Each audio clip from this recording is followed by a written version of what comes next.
Room থেকে বের হয়ে আর একটা বিষয় থেকে চমকে গেলাম। খেয়াল করলাম একটা অপরূপ সুন্দরী মেয়ে বাগানের দিকে হেঁটে যাচ্ছে। মনে মনে ভাবলাম, গেটটা তো তালা দেওয়া, তাহলে এ মেয়ে বাড়িতে ঢুকলো কী করে? আমি মেয়েটার পিছু নিলাম। মেয়েটা দৌড়ে বাগানের দিকে যেতে লাগলো। আমিও মেয়েটার পিছন পিছন দৌড়াতে দৌড়াতে বললাম, এই কে তুমি? দাঁড়াও বলছি, না হয় কিন্তু বাড়ির সবাইকে ডাক দিব। কি হলো, কথা কানে যাচ্ছে না? দাঁড়াও বলছি। খেয়াল করলাম মেয়েটা আমার কথা পাত্তা না দিয়েই দৌড়াতে লাগলো। আমি জোরে দৌড়ে মেয়েটার সামনে যখন গিয়ে দাঁড়ালাম, তখন মেয়েটাকে দেখে স্তব্ধ হয়ে গেলাম। এ তো অনুরমা। কিন্তু অনুরমার তো ঠোঁটের নিচে তিল ছিল না। আর অনুরমার রূপে এত সুন্দর আলোর জলকানিও ছিল না। এ মেয়েটা তাহলে কে? পরক্ষণে ভাবলাম হয়তো এটা একটা মায়া, আর অনুরমা আমাকে সে মায়ায় ফাঁসিয়ে রেখেছে। আমি কর্কশ গলায় বললাম, কি হয়েছে অনুরমা? তুমি আমাকে দেখে দৌড়াচ্ছ কেন? আর বাগানের দিকেই বা কেন যাচ্ছ? মেয়েটা তাড়াহুড়ো করে বলতে লাগলো, আমি অনুরমা না। আমি বিস্মিত হলাম কথাটা শোনার পর। বিস্মিত হয়ে বললাম, আমার সাথে কিসের নাটক করছো তুমি? অনুরমা না বললেই বিশ্বাস করব? সত্যি বলছি আমি অনুরমা না। মেয়েটার কথা শুনে কেমন জানি না মনে হলো মেয়েটা সত্যি বলছে। তাই মেয়েটাকে অবাক হয়ে জিজ্ঞাসা করলাম, তাহলে তুমি কে? তুমি দেখতে তো একদম অনুরমার মতো। মেয়েটা আমার দিকে তাকিয়ে হাঁপাতে হাঁপাতে বলল, এসব বলার সময় নেই। আলো ফুটলে আমি অদৃশ্য হয়ে যাব। কালকে ভোর 5টায় এখানেই থেকো। তবে আলো ফোটার আগে এসো। সূর্যের আলোতে আমি দৃশ্যমান হতে পারবো না। সূর্য ওঠার সাথে সাথে আমার শক্তি বিলীন হয়ে যায়। মেয়েটার কথা শুনে বিস্মিত পাল্লাটা ভারী হলো। বিস্মিত হয়ে বললাম, তাহলে তুমি কে সেটা তো বলে যাও। বলতেই বলতে খেয়াল করলাম মেয়েটা অদৃশ্য হয়ে গেল। মাথাটা খুব ব্যথা করছে, বুঝতে পারছি না আমার সাথে কি ঘটছে। মনে মনে ভাবতে লাগলাম, মেয়েটা অনুরমার মতো দেখতে, অবিকল। মেয়েটা যদি অনুরমা না হয়, তবে এ মেয়েটা কে? আর এখানেই বা কেন এসেছে? মেয়েটা মিলিয়ে বা গেল কি করে? আমি কি কোনো স্বপ্ন দেখছি? চারপাশটা ভালো করে খেয়াল করে হাতে চিমটি কেটে করে শব্দ করে উঠলাম। তার মানে আমি কোনো স্বপ্ন দেখছি না। তবে ওই মেয়েটা কে? ভাবনার জগৎ থেকে যেন আসতেই পারছি না। এসব ভাবতে ভাবতে সামনে এগোতে লাগলাম। এর মধ্যে অরণ্য আমার সামনে এসে দাঁড়ালো। কী রে, তুই এত সকাল সকাল বাগানে এসে কী করছিস? অরণ্যকে দেখে হালকা রেগে গিয়ে বললাম, তোকে কি জবাব দিতে হবে নাকি? তুই তোর বউ রেখে এখানে এসেছিস কেন? অনুরমা কোথায়? অরুণমা ঘুমাচ্ছে। আচ্ছা, তুই ইদানিং অদ্ভুত ব্যবহার কেন করিস? আমার সাথে সবসময় জানি খারাপ আচরণ করিস। কি করছি আমি? কী করছে সেটা মনে হয় তুই জানিস না? আবার আমাকে বলতে আসছে কি করছি। এত ভালোগিরি তোকে দেখাতে কে বলছে? আর পিছনে লাগিস না কেমন সবসময়। বিয়ে করছিস, বউ নিয়ে ভালো থাক। আমার কথা তোকে ভাবতে হবে না। রাগ লাগে অনেক। আজব, আমি তো এমন করলাম, বলবি তো? শুধু শুধু রাগ দেখাচ্ছিস তুই। আমার সাথে এরকম করলে বেশ খারাপ লাগে কিন্তু। একদম এরকম করবি না। অরণ্য কথা বলতে লাগলো। অরণ্য কথা যতটা শুনছিলাম ততটা শরীরটা রাগে গিজগিজ করতে রাখলো। রাগের মাত্রাটা বেড়ে যেতে রাখলো। রাগ হয়ে অরণ্যর দিকে তাকিয়ে বললাম, শর্ত এখান থেকে আমার সাথে কথা বলতে আসবি না। অসহ্য লাগে তোকে, এটা বুঝতে পারছিস না? যত সব আজাইরে পক পক শুধু। বলেই আমি বাড়ির সামনে এসে চমকে গেলাম, কারণ খেয়াল করলাম অরণ্য বাড়ির সামনে দাঁড়ানো, আর তার পাশে অনুরমা দাঁড়ানো। তাহলে একটু আগে আমি কার সাথে কথা বলছিলাম? তাহলে কি আমি কল্পনায় অরণ্যকে ভেবে কথাগুলো বলছিলাম? আমি সব গুলিয়ে যেতে লাগলো। সব কিছুতেই একটা কিন্তুতে থেকে যাচ্ছে, কিন্তু এই কিন্তুর উত্তর খুঁজে পাচ্ছি না। আমাকে এভাবে দাঁড়িয়ে থাকতে দেখে অনুরমা আমার কাছে এসে বলল, কী ব্যাপার, এভাবে দাঁড়িয়ে আছো যে? আর এত সকালে বাগানের দিকে গিয়েছিলে কেন? অনুরমার কথা শুনে ভাবনার ঘোর থেকে বেরিয়ে আসলাম। এমনি হাঁটতে গিয়েছিলাম, শরীর ভালো লাগছে না তো, তাই ভাবলাম বাগানে হাঁটলে মনটা ভালো লাগবে, এই আর কি। অনুরমা আমার মুখে তার হাত দিয়ে ধরে বলল, কী ব্যাপার মালিহা, তোমার মুখে এই আঁচড়ের দাগ কিসের? একদম লাল হয়ে আছে যে। কোথায় গিয়ে আঁচড় লাগলো? অনুরমার হাতের আঁচড়ে স্পর্শ করলে আমার হালকা ব্যথা অনুভব করলো। আমি ব্যথায় ও করে উঠলাম। তখনই মনে পড়লো রাতের কথা। রাতের কথা মনে হতেই মনে হলো যে আমি তো আমার হাতের রক্ত দিয়ে অরণ্যের জানলার পাশে একটা চিহ্ন দিয়েছিলাম। আমাকে দেখতে হবে চিহ্নটা আছে কিনা। চিহ্নটা যদি থাকে তাহলে বুঝতে হবে আমি মায়ায় ফেসে আছি।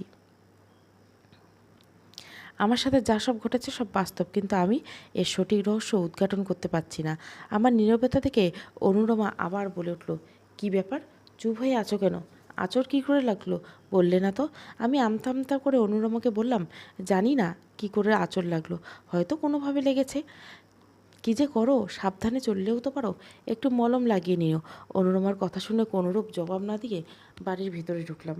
বাড়ির ভিতরে ঢুকতে মনে হলো আমি যে অরণ্যের রুমের জানলায় চিহ্ন এঁকেছিলাম সেটা দেখে আসা যাক। যে ভাবনা সেই কাজ, দৌড়ে গেলাম অরণ্যর রুমের পাশে।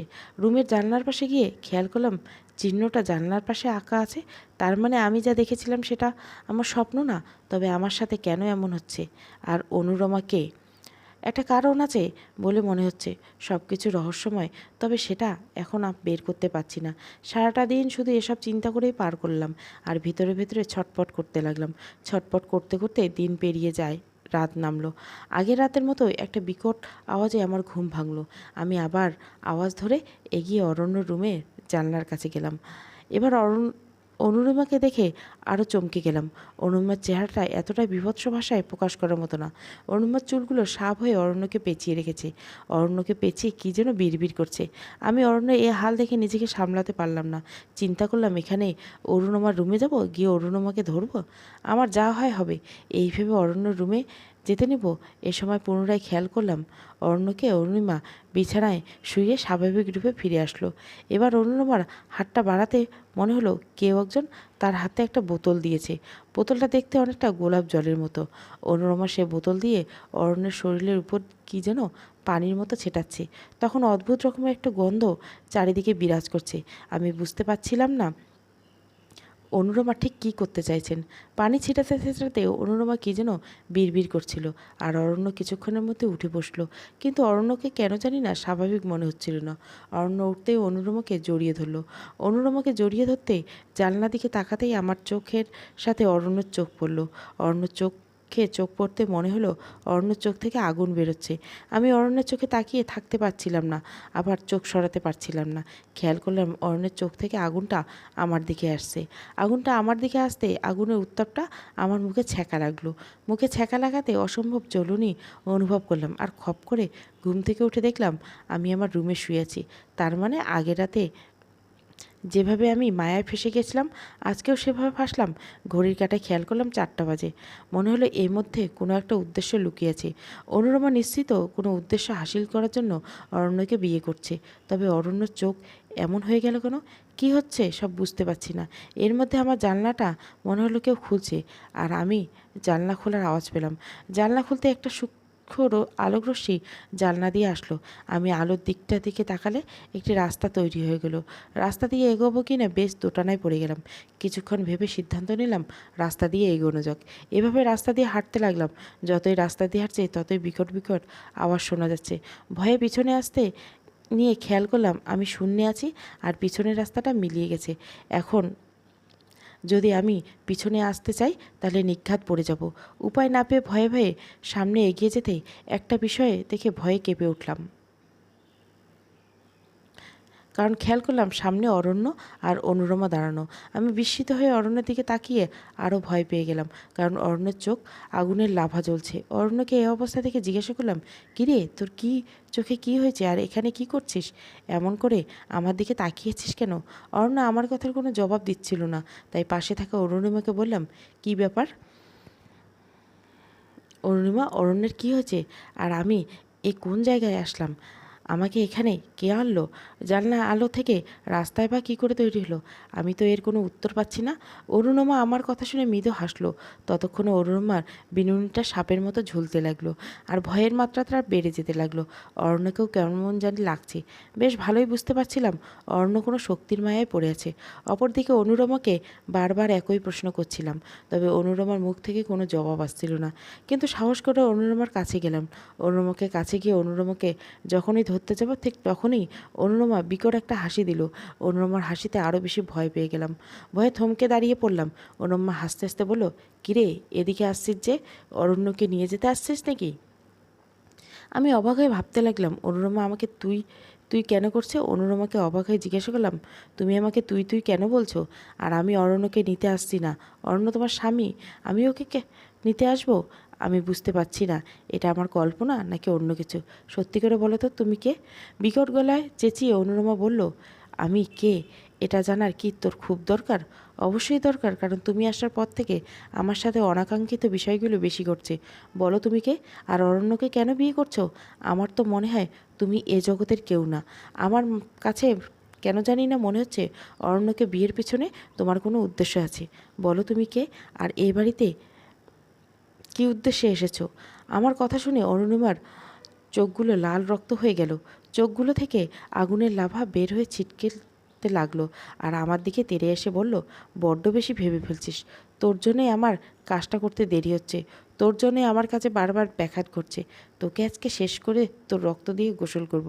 বলে পুনরায় বিকট হাসি দিয়ে আমার কাছে তেড়ে আসতে নিয়ে থেমে গিয়ে বলল, না, তোকে আমি না, তোকে তো তোর ভালোবাসার মানুষ অরণ্যকে গিয়ে আঘাত করব। বলে অরুণমা অরণ্য দিকে তাকিয়ে চোখ থেকে কী যেন বের করে অরণ্যের মাথায় প্রবেশ করলো। সাথে সাথে অরণ্য বিকটভাবে হাসতে লাগলো। আমার দিকে তেড়ে আসলো। আমার কাছে এসে আমার ঘাড়ে কামড়ে ধরলো। আমার দম আটকে যেতে লাগলো। নিঃশ্বাস নিতে কষ্ট হচ্ছিল। কোনোভাবে টেনে অরণ্যকে ছুটিয়ে ধাক্কা দিয়ে বললাম, অরণ্য, তুই এমন করিস না। আমাকে এভাবে আঘাত করছিস কেন? আমাকে দয়া করে আঘাত করিস না। অরণ্য কোনো কথাই শুনতে ছিল না।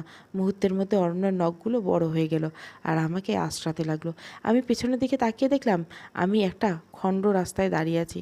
পিছনের দিকে গেলে উপর থেকে নিচে পড়ে যাব, আর এদিকে অরণ্য আমার দিকে তেড়ে আসছে। আমি কি করব বুঝতে না পারে পিছতে নিয়ে রাস্তা থেকে নিচে একটা কুয়োতে পড়ে গেলাম। কুয়োতে তাকিয়ে আরও ভয় পেয়ে গেলাম, কারণ কুয়োটা অর্ধেক পানির পরিবর্তে রক্তেই পরিপূর্ণ। বীভৎস রক্তের ঘ্রাণ নাকে আসতে লাগলো। কিভাবে কুয়ো থেকে উঠবো এসব ভাবতে লাগলাম। এর মধ্যে একটা বাচ্চা আসলো, কিন্তু বাচ্চাটার মুখে খেয়াল করে দেখলাম বড় বড় দাঁত, আর সে দাঁত দিয়ে আমার দিকে তেড়ে এসে আমার হাতে কামড় ধরলো। হাতে কামড় ছাড়ানোর চেষ্টা করলাম, কোনোভাবে ছাড়াতে পারছিলাম না। এক পর্যায়ে শরীরের সমস্ত শক্তি দিয়ে সজোরে ধাক্কা দিয়ে ঘুম থেকে খপ করে উঠলাম। ঘুম থেকে উঠে এক গ্লাস পানি খেলাম, ঘরের লাইটটা জ্বালালাম। শরীরটা ঘাম দিল অনেক, আর ভয়ে হাত পা কাঁপছিল। বিছানা থেকে নামার সাহস পাচ্ছিলাম না। মনে হতে লাগলো এ বুঝি খাটের নিচ থেকে কেউ এসে আমাকে ঝাপটে ধরবে। ভয়ে বিছানায় শুয়ে ভাবতে লাগলাম কিছুক্ষণ আগের ঘটনা কি সত্যি নাকি কল্পনা। এর মধ্যে গলায় ব্যথা অনুভব করলাম। মোবাইলের ক্যামেরা অন করে দেখলাম একটা কামড়ের দাগ গলায়। হাতে খেয়াল করলাম একটা কামড়ের দাগ। তার মানে কিছুক্ষণ আগের ঘটনা সত্যি। যদি সত্যি হয় তাহলে অনুরমাকে আর অরণ্যকে কেন বিয়ে করছে? প্রশ্নগুলো মনে আসতে লাগলো, কিন্তু কোনো উত্তর পাচ্ছিলাম না। এর মধ্যে খেয়াল করলাম ঘড়ির কাঁটায় 5টা বাজে। 5টা বাজতে আমার মনে হলো যে গতকালের কথাটা, কারণ অনুরমার মতো দেখতে মেয়েটা বাগানে যেতে বলছিল। আমি যাব কিনা ভাবতে লাগলাম, কারণ এমনিতে যা ঘটেছে তা নিয়ে বেশ ভয় পেয়ে গিয়েছিলাম। কিছুক্ষণ ভেবে মনে হলো একবার কি গিয়ে দেখা উচিত। এমনিতে যা হচ্ছে পরিবর্তন আরও ভয়ানক কিছু ঘটবে আন্দাজ করতে পারছিলাম। তাই সাহস নিয়ে সিদ্ধান্ত নিলাম যে বাগানে যাব।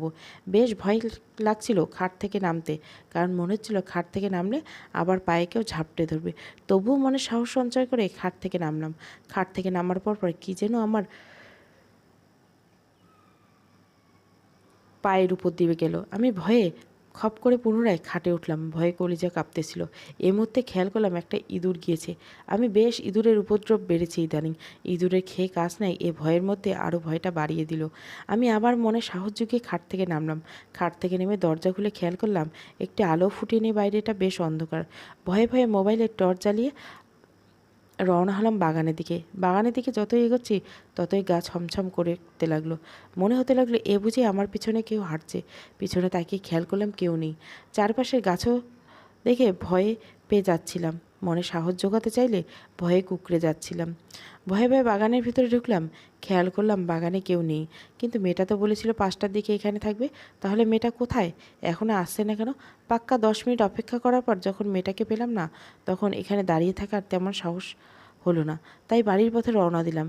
এর মধ্যে মনে হলো কেউ আমাকে কাঁধে হাত রেখেছে। আমি বেশ ভয় পাচ্ছিলাম পেছন দিকে তাকাতে। তবু নিজেকে সামলে পেছনে ফিরে তাকিয়ে দেখলাম অনুরমার মতো দেখতে মেয়েটা দাঁড়িয়ে আছে। আমি অনুরমার মতো দেখতে মেয়েটাকে বললাম, তোমার জন্য এখানে এসেছি। বলো তুমি কে? তুমি আর অনুরমা দেখতে একরকম কিভাবে হলো? তুমি যদি অনুরমা না হও তাহলে তুমি কে? মেয়েটা আমার দিকে একটু তাকালো। মেয়েটার চোখ দেখে মনে হলো বেশ মায়াবী। অনুরমার চোখে মোটেও অত মায়াবী থাকে না।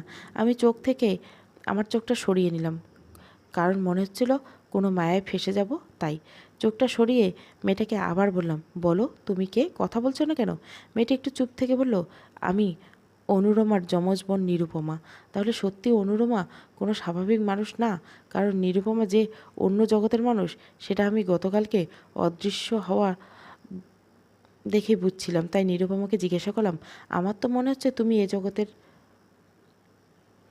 মানুষ না। তুমি যদি অন্য জগতের হও তাহলে নিশ্চয় অনুরমাও এ জগতের না, আর অনুরমা কোন মানুষ না। জবাবে নিরুপমা বলল, মালিয়া, তোমার ধারণা ভুল। আমি এ জগতের না এটা ঠিক, তবে অনুরমা মানুষ, আর সে এ জগতের। আমি বিস্মিত হয়ে বললাম, এটা কি করে সম্ভব? তুমি আর অনুরমা যদি যমজ বোন হও তাহলে দুজনে দুই জগতে কি করে সম্ভব? আমি তো কোনো কিছু বুঝছি না। নাকি তুমি অনুরমা আমাকে মায়ায় ফাঁসাতে চাচ্ছ? তোমাকে বিশ্বাস করতে কষ্ট হচ্ছে। নিরুপমা তার মায়াবী গলায় বলল, আমাকে তুমি বিশ্বাস করতে পারো। আমি তোমার ভালো করতে এসেছি, তোমাকে সাহায্য করার জন্য এসেছি। আর আধা ঘন্টা পর সূর্যের আলো ওঠার সাথে সাথে আমি অদৃশ্য হয়ে যাব। এর আগে তুমি শুধু আমার কথাটা শোনো। আমার কথা শুনলে তোমার ভিতরে থাকা সব প্রশ্নের উত্তর পেয়ে যাবে। অনুরমা কে, আমি কে, আর অনুরমা কেন অরণ্যকে বিয়ে করছে, আর তোমার সাথে কেন এসব ঘটনা, সব রহস্যের উত্তর পেয়ে যাবে। শুধু আমার কথাগুলো শোনো।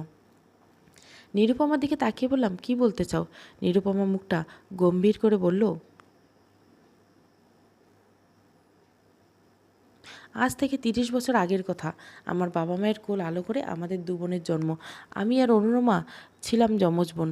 আমাদের দুজনের চেহারায় একই রকম ছিল, তবে আমি দেখতে একটু ফর্সা ছিলাম আর অনুরমা দেখতে শ্যামবর্ণ। আমাদের আরেকটা পার্থক্য হলো, আমার ঠোঁটের নিচে একটা তিল আছে, আর অনুরমার ঠোঁটের নিচে কোনো তিল ছিল না। যাই হোক, আমাদের চরিত্রের মধ্যে অনেক পার্থক্য ছিল। আমি খুব শান্তশিষ্ট, আর অনুরমা ছোটোবেলা থেকে অনেক উগ্র মেজাজের ছিল। উগ্র মেজাজের কারণে বাবা মা তাকে একটু শাসন করলেই সে আমার দিকে তেড়ে আসতো, কারণ তার ধারণা ছিল যে আমি শান্তশিষ্ট থাকি বলে তাকে সবাই শাসন করে। মাঝে মাঝে এমন হতো যে বাবা মা তাকে শাসন করলে বা মারলে সে আমাকে এসে মারত, আরও অনেক অনাকাঙ্ক্ষিত কাণ্ড ঘটাতো। এভাবে আমি আর অনুরমা বড় হতে লাগলাম। অনুরমা আর আমার চুলগুলো ধীরে ধীরে বড় হতে লাগলো। আমাদের দুই বোনের চুলগুলো ছিল অনেক লম্বা। পড়াশোনার দিক দিয়ে আমি বেশি ভালো ছিলাম। মোট কথা, আমার মধ্যে সব কিছু একটা ভালো দিক ছিল, আর অনুরমা তার বিপরীত ছিল। দেখতে দেখতে দুজনের বয়স 25 হলো, আর সেখান থেকেই বিপত্তি ঘটা শুরু করলো। একদিন খেয়াল করলাম অনুরমা রুমে এসে একটা বিড়াল নিয়ে আসে। সেটাকে প্রথমে আঘাতের উপর আঘাত করে মেরে ফেলে। আমি অনুরমার এমন ব্যবহারে ভয় পেয়ে গেছিলাম। অনুরমাকে বললাম, অনুরমা, তুই বিড়ালটাকে এভাবে নির্মমভাবে আঘাত করে মারলি কেন? এতটা হিংস্র কী করে হতে পারলি? তোর বুক কি কেঁপে ওঠেনি? সাথে সাথে অনুরমা একটা অট্ট হাসি দিয়ে বলল, এটাকে এখন জীবিত করবে, দেখবি কি করে করি। আমি অবাক হয়ে জিজ্ঞাসা করলাম, কীভাবে? অনুরমার সাথে কি যেন বিড়বিড় করেছিল, আর বিড়ালটা জ্যান্ত হয়ে দৌড়ে গেল। সেদিনের কারণটা জানতে না পেলেও পরে জানতে পারি অনুরমা কালা জাদুর প্রতি ঝুঁকে গিয়েছে। কার সংস্পর্শে এমন হয়েছে প্রথমে বুঝতে পারিনি, পরে জানতে পারি এক পিচার সন্ন্যাসিনীর কাছ থেকে এগুলো শিখছে। আমি অনুরমাকে অনেক বোঝানোর চেষ্টা করেছি, এই কাজগুলো একদম ভালো না, এই কাজগুলো যেন না করে। অনুরমা আমার কথায় কোনো পাত্তা দিত না, বরং কাজগুলো আমার সামনে বেশি করতো। তাই বাধ্য হয়ে বাবা মাকে বলেছি। বাবা মা অনুরমাকে অনেক শাসন করেছিল, কিন্তু অনুরমা বাড়ি ছেড়ে গিয়ে সন্ন্যাসের সাথে থাকা শুরু করলো, আর কালো জাদুতে নিজেকে অভিজ্ঞ করতে লাগলো। আস্তে আস্তে অনুরমা আরও শক্তিশালী হয়ে গেল। এদিকে বাবা মা অনুরমার চিন্তায় শুকিয়ে গেল। বাবা মায়ের এমন দশা দেখে বহুবার অনুরমার কাছে খবর পাঠিয়েছে যাতে করে অনুরমা ফিরে আসে, কিন্তু অনুরমা ফিরে আসেনি। একদিন উপায় না পেয়ে বাবা মায়ের কথা ভেবে আমি গেলাম সন্ন্যাসীর খুপড়িতে। সন্ন্যাসীর খুপড়িতে গিয়ে বেশ অবাক, কারণ কত শত বিদঘুটে জিনিসপত্র আশেপাশে ছড়িয়ে ছিটিয়ে আছে, অন্ত নেই। বেশ ভয় করছিল বাড়ির ভিতরে ঢুকতে, তবু নিজের মনে সাহস জুগিয়ে ভেতরে ঢুকলাম। দরজার পাশে থেকে অনুরমা আর সন্ন্যাসীর কথোপকথন আমার কানে আসলো। আমি সরাসরি রুমে না ঢুকে দরজার পাশে দাঁড়িয়ে পড়লাম। সন্ন্যাসী অনুরমাকে বলছে, তুই আগের চেয়ে অনেক কিছু শিখেছিস, অনেক শক্তিশালী হয়েছিস, কিন্তু তোকে এই শক্তি ধরে রাখতে হলে একটা কাজ করতে হবে। এতে করে শক্তি বাড়বে আর বেঁচে থাকতে পারবে অনেক দিন। যদিও কাজটা অনেক কঠিন, তুই পারবি কি না আমি একটু সন্দিহানে আছি। অনুরমা সন্ন্যাসিনীকে আশ্বস্ত করে বলল, যতই কঠিন কাজ হোক আমি প্রস্তুত। আপনি আমাকে বলুন কি করতে হবে। নিজের শক্তি বাড়ানোর জন্য আমি সব কাজ করতে রাজি আছি। সন্ন্যাসী গম্ভীর গলায় জবাব দিল, তোকে নরবলি দিতে হবে। নরবলি না দিয়ে তোর শক্তি বেশি দিন স্থায়ী হবে না। নরবলির কথা শুনে আমার ভেতরটা আঁতকে উঠল। ভেবেছিলাম অনুরমা রাজি হবে না, কিন্তু অনুরমা নরবলি দিতেও রাজি হয়ে গেল। অনুরমা সন্ন্যাসিনীকে বলল, এ তো কোনো কঠিন কাজ না, এটা অধিক সহজ কাজ। আমি আমার শক্তি দিয়ে একটা মানুষ ধরে এনে বলি দিয়ে দিব। এটা নিয়ে আপনি একদম চিন্তা করবেন না। সন্ন্যাসী রহস্য গলায় বলল, একটা বিপত্তি আছে। অনুরমা প্রশ্ন করলো, কিসের বিপত্তি? বিপত্তি হলো যাকে তাকে বলি দিলে হবে না। অনুরমা উৎসুক কণ্ঠে জবাব দিল, তাহলে কাকে বলি দিতে হবে আপনি বলুন। আমি আমার শক্তির জন্য সব কাজ করতে প্রস্তুত। সন্ন্যাসী সজোরে বলল, তোর বাবা মাকে বলি দিতে হবে। বাবা মাকে বলি দিতে হবে? কথাটা শুনে আমার ভেতরটা কেঁপে উঠল। মনে মনে ভাবলাম হয়তো অনুরিমা রাজি হবে না, কারণ কোনো সন্তান তার বাবা মাকে বলি দিতে পারবে না। তবে আমার সেই বিশ্বাসটাও মিথ্যে হয়ে গেল অনুরমার জবাবে অনুরমা বলল, আমি রাজি আপনার প্রস্তাবে। আমি আমার মায়া দিয়ে বাবা মাকে এখানে নিয়ে আসবো আর বলি দিব। আমার শক্তি বৃদ্ধির জন্য যা যা করতে হয় করব। তবুও আমি আমার শক্তিতে মহাশক্তিতে পরিণত করেই ছাড়ব। আপনি বলুন কবে বলি দিতে হবে? অনুরমার কথা শুনে নিজেকে স্থির রাখতে পারলাম না। অনেকটা অস্থিরতা নিয়ে ঘরে প্রবেশ করে অনুরমাকে বললাম, তুই বাবা মাকে বলি দিয়ে সামান্য শক্তির জন্য এতটা নিচে নেমে গেলি? বাবা মাকে বলি দেওয়ার কথাটা বলার আগে তোর বুকটা কেঁপে উঠল না? আমাকে এভাবে দেখে অনুরমা চমকে গিয়ে বলল, তার মনে তুই দরজার আড়াল থেকে সব শুনে গিয়েছিস? শোন, আমার শক্তি হাসিলের জন্য যা করতে হয় করব। বেশ ভালোই বুঝতে পারছি তোর জন্য আমার কাছে ব্যাঘাত ঘটবে, তাই তোকে বাঁচিয়ে রেখে তো লাভ নেই। এ বলে অনুরিমা আমাকে মায়ের শক্তি বলে শূন্যে তুলে ফেললো। আমার দমটা আটকে গিয়ে নাক দিয়ে রক্ত বের হতে লাগলো। ক্রমেই আমি নিস্তেজ হতে লাগলাম। ঠিক এ মুহূর্তে আমাকে শূন্য থেকে নামিয়ে আছড়ে ফেললো। আমার মাথা দ্বিখণ্ডিত হয়ে গেল। আমি মৃত্যু জগতে পদার্পণ করলাম। সে সাথে আমার আত্মাটা অতৃপ্ত হয়ে ঘোরাফেরা করতে থাকলো। অনুরমাকে আস্তে আস্তে আমার বাবা মাকে বলি দিল, সেই সাথে সে অনেক শক্তিশালীর অধিকার হলো। ওই যে তোমার বিয়েতে গিয়ে মনে হয়েছিল না সবাই কেন সাদা শাড়ি পরে আছে? আমি অবাক হয়ে জিজ্ঞাসা করলাম, হ্যাঁ, তবে আমার এমন মনে হলো বাকিদের তো কাছে এমন মনে হয়নি, এর কারণ কি? জবাবে নিরুপমা বলল, অরণ্য তোমাকে ভালোবাসে, এই কারণে তোমাকে বিশেষ শরবত করিও মায়ার জালে ফাঁসাতে পারেনি। বাকিরা মায়ার জালে ছিল, তাই বিষয়টা অবলোকন করতে পারেনি। তুমি তেমন মায়ায় ছিলে না, তাই বিষয়টা অবলোকন করতে পেরেছিল। সবাই সাদা কাপড় পরেছিল, এজন্য যে সেই বাড়িতে কেউ এই জীবিত ছিল না, একমাত্র অনুরিমা ব্যতীত। ওই বাড়ির সবাই আত্মা হয়ে ঘুরে বেড়াচ্ছে। অনুরমা সেগুলো মায়া শক্তি দিয়ে বিয়ের আসর সাজিয়ে অরণ্যকে বিয়ে করেছে। আমি অবাক হয়ে বললাম, ওই বাড়ির আত্মাগুলো কি মুক্তি পাবে না কখনো? আর তুমি এখানে আসলে কি করে? অনুরমা একটু ভরসা দিয়ে বলল, আমাকে অনুরমা এই বাড়িতে মারেনি, তাই আমি বাড়ির বাইরে ঘুরতে পারি। তবে সূর্যের আলোর সাথে সাথে আমার শক্তি বিলীন হয়ে যায়। আমি শুধু অন্ধকারে দৃশ্যমান হতে পারি, আলোয় আমার শক্তি দৃশ্যমান হয় না। আমি উৎসুক কণ্ঠে বললাম, আচ্ছা, আমার সাথে এমন কেন হচ্ছে?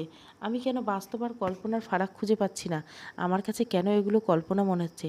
নিরুপমা হতাশ গলায় বলল, তোমাকেও তারা মায়ায় বশ করে ফেলছে, কারণ তোমার জন্যই অনুরমার কাজে বারবার ব্যাঘাত ঘটছে। আমি অবাক হয়ে বললাম, আমার জন্য ব্যাঘাত ঘটছে মানে? হ্যাঁ, তোমার জন্যই ব্যাঘাত ঘটছে, কারণ অরণ্য তোমাকে ভালোবাসে। অরণ্য তোমাকে দেখলে তার মায়াশক্তি অর্ধেক বিলীন হয়ে যায়, যার ফলে অনুরমা তার কাজটা সঠিকভাবে করতে পারছে না। তাই তোমাকে এসব মায়া আটকিয়ে তোমাকে মেরে ফেলতে চাচ্ছে। আর আমি তোমাকে সে জায়গা থেকে বের করে নিয়ে আসছি প্রতিবার। আমি উৎসুক গলায় বললাম, আচ্ছা, অনুরমা অরণ্যকে কেন বিয়ে করছে? এর পেছনে কোনো উদ্দেশ্য তো অবশ্যই আছে, কিন্তু উদ্দেশ্যটা কী? নিরুপমা একটি দম নিয়ে বলল, কারণ অনুরমা অমরত্ব লাভের জন্য অরণ্যকে বিয়ে করছে। আমি অবাক হয়ে জিজ্ঞাসা করলাম, অরণ্যকে কেন দরকার? ঠিক এই মুহূর্তে নিরুপমা বলল, আজকে আর কথা বলতে পারবো না, সূর্য উঠে গেছে, আমার শক্তি এখন বিলীন হয়ে যাবে। আমি কথা বলতে চাইলে বলতে পারবো না, এখন অদৃশ্য হয়ে যাব। কালকে আবার এখানে এসো, কালকে বাকি কথা হবে, আজকে গেলাম। এ বলে নিরুপমা অদৃশ্য হয়ে গেল, আর আমি বাগান থেকে বাড়িতে আসার জন্য রওনা দিলাম। মনে মনে অশান্তি লাগছিল এটা ভেবে যে অরণ্য কিভাবে অনুরমাকে অমরত্বের জন্য সাহায্য করবে। অরণ্য অনুরমাকে কি করবে? মেরে দিবে না তো? এসব ভেবে বুকটা কেঁপে উঠল। বাড়ির পাশে আসতে দেখলাম অনুরমা আর অরণ্য দাঁড়িয়ে আছে। আমি অরণ্যকে দেখে অরণ্যের কাছে গিয়ে তার চোখের দিকে তাকালাম। কত ভুল বুঝে কত কিছুই বলেছি, কিন্তু আমার অরণ্য সবসময় আমাকে ভালোবেসেছে। অরণ্যর চোখ এক ভালোবাসার ছন্দ খুঁজে পাচ্ছিলাম। অরণ্য আমার দিকে অপলক দৃষ্টিতে তাকিয়ে আছে। আমাকে কিছু বলতে নেবে ঠিক এই মুহূর্তে অনুরমা আমাদের মাঝে আসলো। অনুরমার চোখগুলো দেখে ভয় পেয়ে গেলাম, কারণ অনুরমার চোখে রাগের মাত্রা স্পষ্ট বোঝা যাচ্ছে। অনুরমার চোখগুলো কেমন বিবর্ণ হয়ে গেল। এ সময় জেঠি এসে বলল, কি হলো মালিয়া, তোর তো দেখাই মিলেন না। সারাদিন ঘরে বসে থাকিস, আগে তো সারাদিন আমার কাছে এসে বসে থাকতি, এখন তো তাও করিস না। কি করিস ঘরে বসে বসে? একটুও তো বিরক্ত করতে আসে না ঘরে বসে থাকতে? জেঠির ডাকে সাথে সাথে অরুণমা নিজেকে স্বাভাবিক করে বলল, ঠিক বলেছেন মা, আমি এটাই জিজ্ঞাসা করার জন্য আসলাম। আমি বাড়িতে নতুন, ভাবলাম মালিয়ার সাথে একটু গল্প করব, সময় পার করব, কিন্তু মালিয়া তো আমার কাছে আসেই না তেমন। কী গো মালিয়া, আমাকে কি ভালো লাগে না তোমার? অরুণমার কথা শুনে রাগ হলেও রাগের মাত্রাটা দমিয়ে অরুণমাকে বললাম, ভালো লাগবে না কেন? বেশ ভালো লাগে, তবে আমার শরীর ভালো লাগে না, তাই শুয়ে থাকি। শরীর দুর্বল তো, তাই ওঠার শক্তি পাই না। পাশ থেকে জেঠি আমার কাছে এসে বলল, একটু তো শরীরের যত্ন নিতে পারিস, খাওয়া দাওয়া ঠিক করে করিস না? তোর মা বলল তুই নাকি ঝিম ধরে সারাক্ষণ বসে থাকিস। এখন এমন হলে চলবে বল? তোকে পরের ঘর যেতে হবে, এখনই চেহারা নষ্ট করে ফেললে হবে? কি যে করিস, এ বয়সে খাবি দাবি ঘুরবি ফিরবি, তা না করে ঝিম ধরে বসে থাকিস। কি হয়েছে তোর শুনি? আমি জেঠিকে আস্তে করে বললাম, না জেঠি, তেমন কিছু না, একটু খাওয়া দাওয়া করলেই ঠিক হয়ে যাব। আমি এখন গেলাম জেঠি, মাথাটা ঘুরতেছে, ঘরে গিয়ে একটু বিশ্রাম নিব। এ বলে আমি আমার রুমে চলে আসলাম। অসহ্য ছটপট করতেছে মন। কী হবে হচ্ছে সব। অরণ্য কথা ভেবে ছটপটানি যেন আরও বেড়ে যেতে লাগলো। ছটপটাতে ছটপটাতে সারাদিন পার করলাম। আস্তে আস্তে দিন পেরিয়ে রাত নামলো, আর সাথে আমার ভাবনাটাও বাড়তে লাগলো। রাতে এসব ভাবতে ভাবতে ঘুমিয়ে গেলাম। ঠিক তখনই খেয়াল করলাম রাতের মতোই শব্দ কানে ভেসতেছে। প্রতি রাতের মতো আজকে উঠে অন্য রুমে পাশে গেলাম। অন্য রুমের জানলা দিয়ে তাকালে খেয়াল করলাম আজকে অনুরমা কী যেন কাগজে পোড়াচ্ছে আর অরণ্যকে শুকাচ্ছে। কাগজ পোড়ার গন্ধটা কেমন জানি মরা মানুষের লাশ পচে যাওয়ার গন্ধের মতো। এর জন্য অরণ্য জানলা বরাবর তাকালে আর অরণ্যর চোখের দিকে আমার চোখ গেল। অরণ্যর চোখ কুৎসিত কালো হয়ে গেল, আর সাথে সাথে অরণ্য একটা বাজ পাখিতে পরিণত হলো। আমি ভয় পেয়ে গেলাম অরণ্যকে এমন রূপে দেখে। ভয়ে পিছু হাঁটতে গেলাম, কিন্তু বাজ পাখিটা এসে আমার মাথার চুল টেনে ধরলো। আমার মুখে গলায় আঁচড় কাটতে লাগলো। আমার শরীর ক্ষতবিক্ষত হতে লাগলো। আমি শত চেষ্টা করে বাজ পাখিটা থেকে নিজেকে রক্ষা করতে পারছিলাম না। মনে হচ্ছিল এ বুঝি আমার জীবনের শেষ প্রান্তে চলে এসেছি। ঠিক এই মুহূর্তে মনে হলো কেউ একজন পাখিটার দিকে সজোরে আঘাত করলো, আর পাখিটার সাথে সাথে উড়ে ঘরে চলে গেল। ঘরে গিয়ে পাখিটা পুনরায় অনন্যের রূপ ধারণ করলো। আমি ভয়ে সেখান থেকে চলে এসে আমার রুমে আসতে খেয়াল করলাম নিরুপমা দাঁড়িয়ে আছে। নিরুপমাকে দাঁড়িয়ে থাকতে দেখে বললাম, তুমি এখানে কখন আসলে? নিরুপমা আমাকে দেখে বলল, আমি না আসলে আজকে তোমার মৃত্যু ঘটতো। শব্দের দিকে এগিয়ে যাও কেন? ঘরে বসে থাকতে পারো না? আমি মাথায় হাতটা চেপে ধরে বললাম, জানি না আমার কি হয়, শব্দটা আসলে আমি নিজেকে সামলাতে পারি না। কখন যে মনের অজান্তে চলে যাই বলতে পারবো না। আচ্ছা এখন বলো, অনুরমা কেন অরণ্যকে বিয়ে করছে? নিরুপমা আমাকে বলল, এখানে বলা ঠিক হবে না, আমাকে তোমার ঘরে নিয়ে চলো বলছি। আমি নিরুপমাকে ঘরে নিয়ে গিয়ে লাইটটা জ্বালিয়ে দিলাম।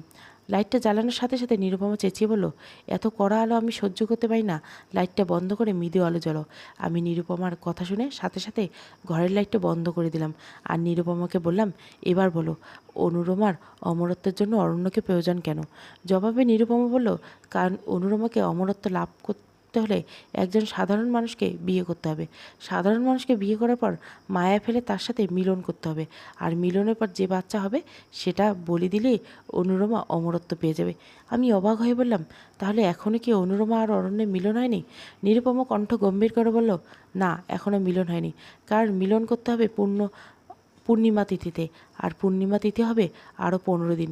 অনুরমা এর মধ্যে অরণ্যকে মায়ায় ফাঁসিয়ে মিলনের জন্য প্রস্তুত করেছে। তবে অরণ্যর মায়া তোমার কাছে আসলে নষ্ট হয়ে যাচ্ছে বারবার, তাই অনুরমা তোমাকে মারার জন্য হন্যে হয়ে ঘুরে বেড়াচ্ছে। দুই একবার মারার পরিকল্পনা করে ব্যর্থ হয়েছে আমার জন্য, কারণ আমি প্রতিবার তোমাকে বাঁচিয়ে দিচ্ছি। তবে অরণ্য আর অরুণিমার মিলনের পর আরেকটা বিষয় ঘটবে। আমি উৎসুক চোখে নিরুপমার দিকে তাকিয়ে বললাম, কী ঘটবে? নিরুপমা দীর্ঘ নিঃশ্বাস নিয়ে বলল, মিলনের পর অরণ্যের মৃত্যু ঘটবে। অরণ্যের মৃত্যুর কথাটা শুনে আমি আঁতকে উঠলাম। আঁতকে উঠে নিরুপমাকে বললাম, আমি থাকতে অরণ্যের কিছু হতে দিব না। আমাকে কি করতে হবে বলো? কি করলে অনুরিমাকে শেষ করতে পারবো? নিরুপমা আমার কাছে এসে বলল, পূর্ণিমা তিথিতে অনুরিমা আর অরণ্য যেন মিলিত হতে না পারে সেটার ব্যবস্থা করতে হবে। কারণ এখন অরুণিমা অরণ্যকে বিয়ে করছে, যদি সঠিক সময়ে মিলিত হতে না পারে তাহলে অরুণিমার মৃত্যু ঘটবে। তবে মিলন আটকানো অনেক কঠিন কাজ। তুমি পারবে করতে? আমি বলিষ্ঠ গলায় নিরুপমাকে বললাম, আমি সব পারবো। আমার অরণ্যের জন্য নিজের জীবন দেওয়া লাগে দিব। নিরুপমা আমার সাহস দেখে বলল, আর 15 দিন পর পূর্ণিমা তিথি। এর আগে তোমাকে একটা কাজ করতে হবে, অরণ্যকে মায়ার জাল থেকে বের করে আনতে হবে। আমি বিস্ময় দৃষ্টিতে তাকিয়ে বললাম, তবে সেটা কিভাবে? আমি কিভাবে অরণ্যকে মায়ার জাল থেকে বের করে আনবো? এর একটা উপায় বলো। নিরুপমা কিছুক্ষণ চুপ হয়ে দাঁড়িয়ে থেকে বলল, অরণ্য সামনে সামনে থাকবে সবসময়। অরণ্য দিকে তাকিয়ে থাকার চেষ্টা করবে। অরণ্যকে অরুণিমার কাছে বেশি যেতে দেবে না। অরণ্যকে সাজগোজ করে তোমার দিকে আকৃষ্ট করার চেষ্টা করবে, এতে অরুণিমা রেগে যেতে পারে। তবে তুমি তোমার কাছে বহাল থাকবে। আমি এখন গেলাম বলে নিরুপমা অদৃশ্য হয়ে গেল। নিরুপমা অদৃশ্য হওয়ার পর আমি খাটে হেলান দিয়ে শুয়ে পড়লাম। সারা রাত ঘুম হয় নাই, চোখে ছেয়ে গেছে, মুখে গলার আঁচড়ের দাগগুলো একটু ব্যথা করছে। তবু নিজেকে সামলে ঘুমাতে গেলাম। চোখটা ঠিক বুঝে আসবে এমন সময় বাইরের কান্নার আওয়াজে আমার ঘুম ভাঙলো। বাড়ির সবাই এভাবে কাঁদছে কেন, ব্যাপারটা আমার কাছে বড্ড গোলেমেলে লাগছিল। আমি তাড়াহুড়ো করে উঠলাম। উঠে বাড়ির বাইরে গিয়ে চমকে গেলাম। আমার বুকটা কষ্টটা মুহূর্তের মধ্যে বেড়ে গেল। খেয়াল করলাম তীরা মারা গেছে। আমার কলিজাটা ফেটে কম্পন দিতে লাগলো। চেঁচিয়ে কান্না করতে লাগলাম। তীরাকে শেষবার দেখে নিজের ভেতরটা কেঁপে উঠল। সারা গায়ে আঁচড়ের দাগ। কত নির্মমভাবে মারা হয়েছে তীরাকে। আমার আর বুঝতে বাকি রইল না এই কাজটা অনুরমার। ভিতরে ভিতরে ভেঙে গেলাম খুব। সারাদিন কাঁদতে কাঁদতে পার করলাম। সন্ধ্যার সময় ঘরের লাইটটা বন্ধ করে বিছানার পাশে হাঁটু মুড়ি দিয়ে মাথার হাঁটুর উপরে রেখে বসে বসে কাঁদতেছিলাম। ঠিক এই মুহূর্তে খেয়াল করলাম কেউ একজন আমার কাঁধে হাত রেখেছে। আমি মুখটা উপরে তুলতে আধো আধো আলোতে খেয়াল করলাম এটা নিরুপমার হাত। নিরুপমাকে দেখে জোরে কান্না করে দিতে লাগলাম। অনুরমা তীরাকে মেরে দিয়েছে। আমি এখন কি করব? আমার তো কিছুই ভালো লাগছে না। তীরাকে মতো যদি অরণ্যকে হারিয়ে ফেলবো বলেই কেঁদে দিলাম। নিরুপমা আমাকে সান্ত্বনা দিয়ে বলল, এখন কাঁদার সময় না, তোমাকে অনেক লক্ষ্য থেকে বিচ্যুত করার জন্য এই কাজটা করেছে। আমি অবাক হয়ে জিজ্ঞাসা করলাম, লক্ষ্য থেকে বিচ্যুত করতে মানে? নিরুপমা আমার কাছে এসে বসলো। তারপর মুখটা একটু মলিন করে বলল, গতকালকে রাতের কথা কি ভুলে গিয়েছো? আমি বলেছিলাম যে তোমাকে অরণ্যের সামনে বেশি ঘুরতে, সাজগোজ করে অরণ্যকে তোমার দিকে আকৃষ্ট করে, এতে করে অরণ্যের মায়া কেটে যাবে। আমি বিস্ময়ের সুরে বললাম, কিন্তু এটার সাথে তীরার মৃত্যুর সম্পর্ক কী? নিরুপমা আমার হাতটা ধরে বলল, তুমি কি বোকা নাকি? শোনো মেয়ে, তীরাকে মেরে ফেলে তোমাকে হতাশ করে চাইছে। এখন চাইলেও সাজগোজ করে অরণ্য সামনে গিয়ে অরণ্যকে আকৃষ্ট করতে পারতেছো না। এতে লাভটা কার হচ্ছে? আমি সত্যি ভাবতে পারিনি অনুরমা এত বড় শখ কষেছে। আমি অস্থির হয়ে নিরুপমাকে জিজ্ঞাসা করলাম, এখন আমি কি করব? কিভাবে আমি অরণ্যকে বাঁচাবো? সাহস হিসেবে মালিয়া নিজেকে শক্ত করো আর অরণ্য তোমার দিকে আকৃষ্ট করো, বলেই নিরুপমা অদৃশ্য হয়ে গেল। এদিকে সারা বাড়িতে মৃত্যুর আজহারি, তবুও আমি নিজেকে সামলে নিলাম। আজকে অরণ্যের দেওয়া সবচেয়ে পছন্দের শাড়িটা পরলাম। তীরা সবসময় এই শাড়িটা পরলে বলতো, মালিয়া তোর এই শাড়ি পরলে কেন জানি না আকাশের নীলিমা মনে হয়। তীরার কথাটা মনে হয়ে অজান্তে হু হু করে কেঁদে উঠলাম। বুকটা দুমড়ে মুচড়ে গেল, তবু নিজেকে সামলে নিলাম। হাতে কাচের চুড়ি, পায়ে নুপুর পরলাম। রাত তখন 1টা। অরণ্যের ঘরের সামনে গিয়ে পায়ের নুপুর বাজাতে লাগলাম। খেয়াল করলাম অনুরমা দরজা খুলছে। অনুরমাকে দরজা খুলতে দেখে আমি পায়ের নুপুরের আওয়াজগুলো জোরে জোরে দিতে লাগলাম। আমার নুপুরের আওয়াজ শুনে অরণ্য দরজার পাশে এসে আমাকে এভাবে অবাক দৃষ্টিতে তাকিয়ে রইল। আমি অরণ্যের দিকে তাকিয়ে মিষ্টি হাসি দিলাম। সাথে সাথে খেয়াল করলাম আমি শূন্যে পাচ্ছি। আর কিছুক্ষণের মধ্যে শূন্য থেকে আশ্রে নিচে পড়ে গেলাম। উঠে দেখলাম আমি বিছানায় শুয়ে আছি আর আশেপাশে মা জেঠি নির্জীব হয়ে বসে আছে। আমি বুঝতে পারলাম না কি হয়েছে। আমি উঠতে বসতেই মা আমার কাছে এসে বলল, কিরে মালিয়া, কী হয়েছিল তোর? 15 দিন শুধু হালকা জ্বরে ভুগছিস। ডাক্তার এসে দেখে গেল কয়েকবার। ডাক্তার কোনো রোগ ধরতে পারছিল না। হাসপাতালে ভর্তি করিয়েছিলাম, সেখান থেকে রিলিজ করে দিয়েছিল। তোর তো হুঁশ ছিল না। এই একটু হুঁশ আসতে আবার চলে আসলো। নীল শাড়ি চুরি পরে কোথায় গিয়েছিলি তুই? মায়ের কথা শুনে আমি অবাক হয়ে গেলাম। তার মানে আমি 15 দিন পার করে ফেলেছি। তাহলে তো আজকে পূর্ণিমা তিথি। আজকে যদি অরণ্যকে অনুরিমার হাত থেকে বাঁচাতে না পারি, তাহলে চিরবিদায় দিতে হবে অরণ্যকে। কী করবে ভেবে উঠতে পারছিলাম না। নিরুপমার সাথে সাথে দেখা করা জরুরি। ঘড়ির দিকে তাকিয়ে দেখলাম সন্ধ্যা 6টা বাজে। তার মানে হাতে আরও সময় নেই। কিন্তু আমি নিরুপমার সাথে দেখা করব কীভাবে? আশেপাশে তাকিয়ে দেখলাম অরণ্য আর অনুরমা নেই। অরণ্য আর অনুরমাকে না দেখে ভিতরটা কেঁপে উঠল। আমি চুপ করে ভাবতে লাগলাম কি করা যায়। বেশ হতাশ হয়ে পড়লাম। অরণ্যকে চিরতরে হারানোর একটা বিয়োগ যন্ত্রণা মনে বাজতে লাগলো। আমার নীরবতা থেকে জেঠি আমার পাশে এসে বসে বলল, কিরে মালিয়া, চুপ করে আছিস কেন? আর তুই বাগানে শাড়ি পরে গিয়েছিস, কি করেছিলি? জেঠির কথা শুনে ভাবতে লাগলাম, আমি তো বাগানে ছিলাম না, আমি তো অরণ্যের রুমের সামনে ছিলাম। হয়তো অনুরমা বাগানে নিয়ে এসে ফেলে রেখেছে। সব প্রশ্ন যেন মাথার মধ্যে গুলিয়ে ফেলছিলাম। জেঠি পুনরায় ধাক্কা দিয়ে বলল, কিরে মালিয়া, কথা বলছিস না কেন? জেঠির ডাকে নিজেকে ভাবনার ঘোর থেকে বের করে এনে বললাম, জানি না জেঠি, কি হয়েছিল, কেন যে এমন করলাম। বলেই মাথায় হাত চেপে ধরলাম। তখন জেঠি আমার কাছে এসে বলল, আচ্ছা তুই বিশ্রাম নে, এখন কিছু ভাবতে হবে না, যা হয়েছে তো হয়েছে, চুপ করে শুয়ে থাক। আমি তখন জেঠির দিকে তাকিয়ে বললাম, অরণ্য আর অনুরমা কোথায়? জেঠি হালকা হেসে বলল, ওরা ঘরেই আছে, তোর পাশেই এতদিন বসেছিল। অনুরমা তো এ পর্যন্ত তোর যত্ন নিয়েছে, আজকে শুধু তোর পাশ থেকে উঠে ঘরে গেল। কথাটা শোনার পর আমি আরও আঁতকে উঠলাম। তার মানে অনুরমা এ 15 দিন আমাকে যত্নের নাম করে মায়াশক্তিতে বেহুশ করে রেখেছিল। আমি যেহেতু মায়াশক্তিতে বেহুশ ছিলাম, তাই ডাক্তাররা আমার কোনো রোগ ধরতে পারেনি। আর আজকে অনুরমা আমার কাছ থেকে উঠে গিয়েছে, কারণ আজকে সে অরণ্যের সাথে মিলিত হবে।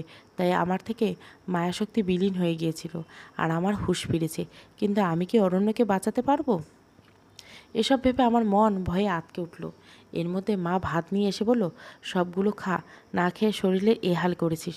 আমার কাছে মনে হলো আজকে জেঠি আর মাকে সবটা জানানো দরকার, না হলে অরণ্য অরুণিমাকে মেরে দিবে। আমি দেরি না করে জেঠি আর মাকে বলতে যাব, ঠিক খেয়াল করলাম অরুণিমা লাল বেনারসি পরে দাঁড়িয়ে আছে। জেঠি আর মা এই অসময়ে লাল বেনারসি পরতে দেখে কিছুটা অবাক হয়ে অনুরমাকে বলল, কী ব্যাপার অনুরমা, এ সময় লাল বেনারসি শাড়ি পরছ কেন? আমি মা জেঠিকে দ্রুত গলায় বললাম, মা জেঠি, এ অনুরমা অরণ্যকে মেরে দিবে, ওকে আটকা। এখন আটকাতে না পারলে অরণ্যকে মেরে দিবে। এ এক পিশাচ, কালো জাদু করে নিজের শক্তি অমর করতে অরণ্যকে বিয়ে করছে। আরও কিছু বলতে লাগলো। এর মধ্যে খেয়াল করলাম আমরা সবাই শূন্যে ভাসছি। জেঠি আর মা কেমন নির্জীব হয়ে আছে, মনে হচ্ছে ওরা ঘুমিয়ে আছে। ওদেরকে যে কয়েকবার ডাক দিলাম, কোনো সাড়া দিল না। অনুরমা হাসতে হাসতে বলল, ওদের মায়ায় বশ করে রেখেছি, তোকে বশ করে রাখতাম, তবে আমার ইচ্ছে তোর সামনে অরণ্যর সাথে মিলন করে ওকে মেরে ফেলবো। আর এটাই হবে তোর সবচেয়ে বড় শাস্তি, কারণ তুই আমাকে অনেক জ্বালিয়েছিস, আমার কাজে ব্যাঘাত ঘটিয়েছিস, তোর জন্য অনেক ঝামেলায় পড়েছি। বলে অনুরিমা আমাকে মাটিতে আঁচড় ফেললো।